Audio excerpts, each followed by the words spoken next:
And then we came over here. Went back to Kakabeka Falls, came over here, and we have spent 2 days hiking and biking. We've been working these old bones and muscles probably harder than we should. Probably. We said today, maybe we've bitten off more, not more than we can chew, because we did fine. More than we probably should chew. But anyways, we've recovered now. We've had carrots and a drink, and we're going to reward ourselves with a steak dinner. So, but yesterday we hiked.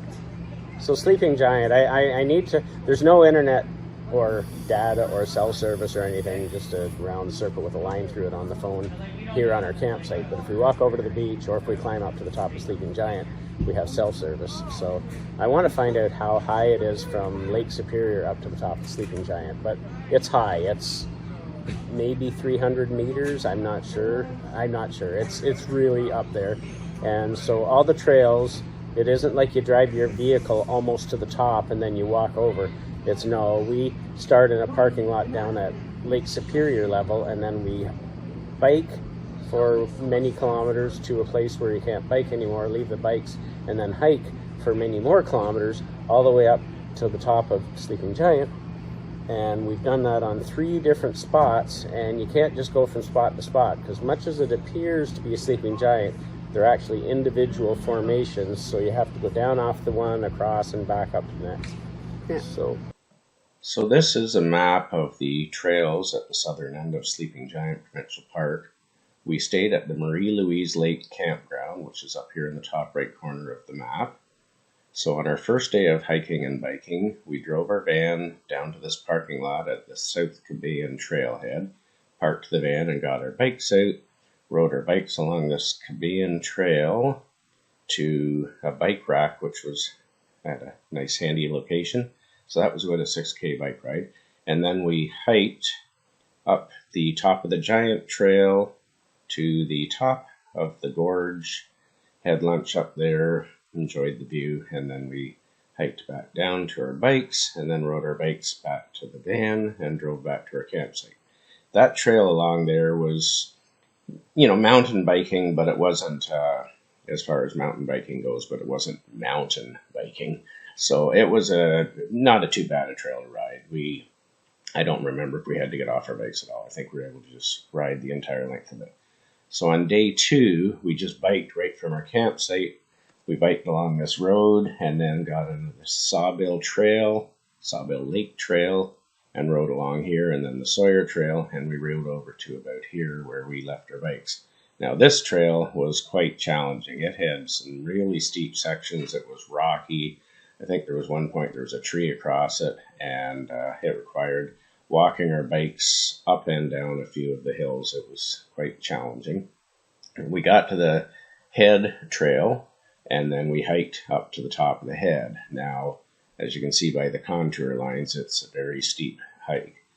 Then we hiked back down, hopped on our bikes, and rode over to this other trailhead, this Talus Lake Trail, and then we hiked to this junction, and then to the trail that goes up to, I believe it's called the Chest, up to the top here, and we had lunch up there, and then hiked back down to our bikes, and then rode and pushed our bikes back to our campsite. So yesterday we did what they call top of the Giant. It's the most popular hike, and it was busy. There was a lot of people, and it was busy, not like throngs, but no. But yeah, we probably, between hiking up, hiking down, and up there, we probably saw 40 or 50 people. Oh yeah. Mm-hmm. And they call it top of the Giant. It's the Giant's knees, and it's spectacular. And they call it the gorge, and it's because there's essentially a gorge between the two rock crevice formations. where the rocks for hundreds of feet just split open, and it's straight down and then straight back up the other side, and it's spectacular. Yeah, Doug has a great picture of it. Maybe we can figure out how to, at this point, put it into the video. Maybe. Once we learn how to edit. That's right. That's one of my retirement projects, is that I'm supposed to learn how to edit videos, so we'll see how that goes. Here we are at the top of Sleeping Giant. And there's Thunder Bay. And there's nothing going on in that water. You should walk over to the edge. I'm not walking over to the edge. No. Take a look at the gorge. No, it goes right down, straight. There's no, If you even there's no fence, no safety features of any kind. I'm not going near there. Common sense is the only thing they give you. Yeah, and that's why I'm back here. But anyways, these are really helpful for us to remember our trip because, you know, even just like the last video we watched, we forgot about so many things. It's We did that. This is a long trip. It's 6 weeks. It's a 6-week trip, so there's lots It was supposed to be 12 parks, but we've turned it into 13. 13. Plus other ones we'll just stop and check out on our way, but not actually sleep at. Yeah. So anyway, so yesterday we did that hike. It was really good. It wasn't a difficult hike at all. We felt pretty good about it. Well, it was difficult, It but was plenty difficult. That one not lady, compared. that one lady pouring in sweat, just about dying. And then when we met her on the way down, I said, "Did you make it?" And she said, "Almost."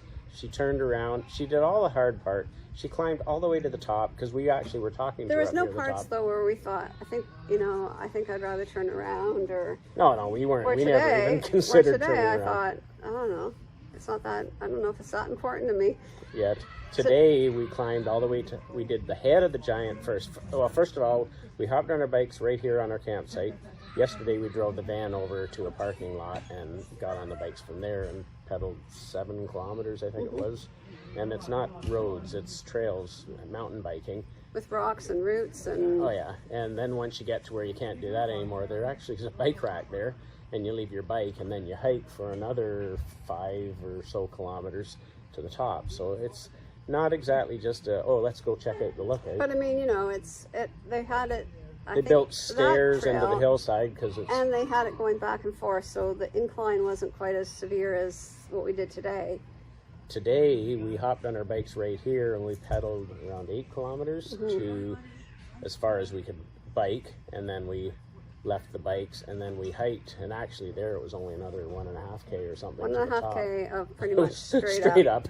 It was, and I'm talking like big steps on rocks boulders and roots and it was no stairs were made for you. you. It was relentless. Yes. I think that's a good word. It was relentless. And then when we got to the top, and I had to stop a lot on the way up because it was just a lot. And then when we got to the top, it was all clouds. You couldn't really see. It's funny, when we left here this morning, it was totally overcast and like a fog. I think because of the cold water of Lake Superior, that's only maybe 40 degrees or less, and then you've got warmer air, so it gets a mist on it. And as we were climbing up the mountain, or up the head, I thought, oh yay, it's blue skies now, we'll be able to see. No, we just got above the fog. And when we got up top, all you could see was this sea of fog. You couldn't see anything except we were above the clouds. Yeah. I think even if you could see it, probably wasn't the best view. I think you would have been able to see Thunder Bay from there if it had been clear. But so then we came down that and went over to the chest of Sleeping Giant. And that was a much nicer view. Now that wasn't a view across the bay towards Thunder Bay. That was a view back looking over the park. We could see the lake that our campground's on, which is why we wanted to do it, because the one view yesterday was towards Thunder Bay, and the view today was into the park. More towards the northeast instead of the northwest. Yeah. So it was totally different, a totally different view, which was good. And by then, most of the fog. But basically, there was still fog over the water, but the land had cleared, so we could see all the. Marie Louise Lake, which is just a lake. But as far as we could see a bit of Superior, but some of Superior was. A lot of the water in Superior was covered in fog, but the land you could see. So off in the distance, you could see the hillsides and stuff. So it was good. But it was to go all the way up the head and all the way back down, right down to the level of Lake Superior. It's not like you only go halfway. No, you go right down to within 5 feet of water level, and then back up the other one. Well, then you cross over. We saw where we were, and then where we got to, and it's like, over there on that kilometers mound, of- and now we went down and back up this mound. Kilometers of terrain to get over from the one to the other, plus the incline. So, anyways, it was a hard day for us. I think, and the bike ride I'm not home, sure the exact math, but I'm guessing maybe 12 or 13 kilometers of hiking and around 16 kilometers of biking today. Yeah, we So tried to that- get it to put it on our app, but and so we did put it on the app, but it didn't. It did capture the kilometers and the time and that, so that was good. But it didn't, because there's no cell service here or limited. It didn't show us the incline. The So elevation you know, I change. think I climbed to the top of that head straight up, and it said I burned 100 calories. Like, well, no way, no way. The sweat pouring off you No, disagrees. I know.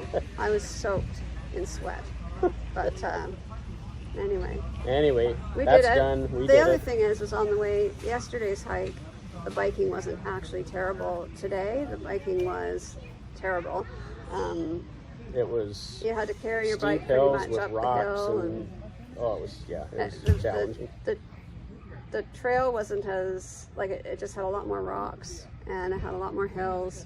So Big we hills. had to Massive hills. walk our bikes up the hills And walk them down the hills. walk them down the hills sometimes, and Doug did better at some of that than me, but a lot of it we both had to walk it up, so that was hard work. Yeah. Walking up a pretty steep incline and like dragging your bike. And then there was a behind tree across the trail, so we had to go around the tree and carry Yeah. our bikes over Yeah, other logs. so that was not nice. So it was a challenging day. But we got steak dinner tonight, Yeah. and we had carrots and a drink, because that's our carrot. Our carrots are our kind of snack around Our 4 o'clock. healthy snack Yeah. with We the have alcohol. carrots and dip and alcohol. Mm-hmm. So tomorrow we're going to Rainbow Falls. And on our way, we're And on going the to check way- out Wilmette Canyon. Yes, because we've been told you meet lots of nice people, and they're all, people are doing all kinds of different things. Now, one thing, so yeah, I've made the comment, we have talked to more people in this park than we've talked on the entire vacation, because you meet them on the trails, you meet them at the lookouts. Oh, we met a guy yesterday that's an employee that built some of the stairs on the trail. And so yeah, yesterday we probably met 50 people easily hiking up and down the trail. Today we went all the way to the top of the head and back down, and on our way almost to the bottom we met the first people heading up. We didn't see anyone up there. We did see a couple girls that were hiking down on the lower trail before we headed up, and they said we were the first people they'd seen in 2 days. Yeah. They've been backcountry camping in here, and they said they camped last night in a backcountry site. Nobody else there, but yeah, today our entire day of hiking, whatever I said, 16K of biking and 13 or 11 or whatever of hiking. I think we met 7 people, and then right at the end we met that couple. That were at from the the sign car. wondering, and I said, whatever question you have, we've been there, we can tell you. When we got to the top of the chest, there was one boy and two And couples. 2 couples, yeah. And then we met the 2 girls down below. So we've met people from Saskatoon, some from Thunder Bay, Newmarket. Newmarket today, Perth yesterday. I think we met someone from Brantford. Yeah. So people from all over the place. The Kakabeka Falls was more transient. Like, people were there for a night, there for a night, gone. Here they stay a little bit longer, but still they're in and out, not staying very long. Yeah, Kakabeka Falls, you'd walk through in the middle of the day and half the park was empty, but by 8 p.m. it was pretty much full, and by 10 a.m. it was, a lot of people had left again. They were just a one night and then on their way again. We saw a deer today. Yes, up pretty close. That was our first deer sighting, and then we had the bear in, I want to say Renee Burnell. Moonbeam. Which is Renee Burnell Yes, right. area. A little town right by Yeah, Renee Burnell. but we saw the bear, thankfully, from the van, and so we've seen a bear and a deer And a chipmunk. and tons of chipmunks. And we did see some kind of maybe a partridge. Partridge or chicken or something. I don't know what it was. It was right beside the trail. Not sure what it was, but it was a pretty good sized bird right beside the trail. Yeah. Anyhow, I guess that's all our highlights, I think. And tomorrow we're on, to Rainbow Falls and the canyon. So we'll do another update in a few parks, and so we can remember what we've done, and what we liked, what we didn't like, etc. Yep. All right. Bye.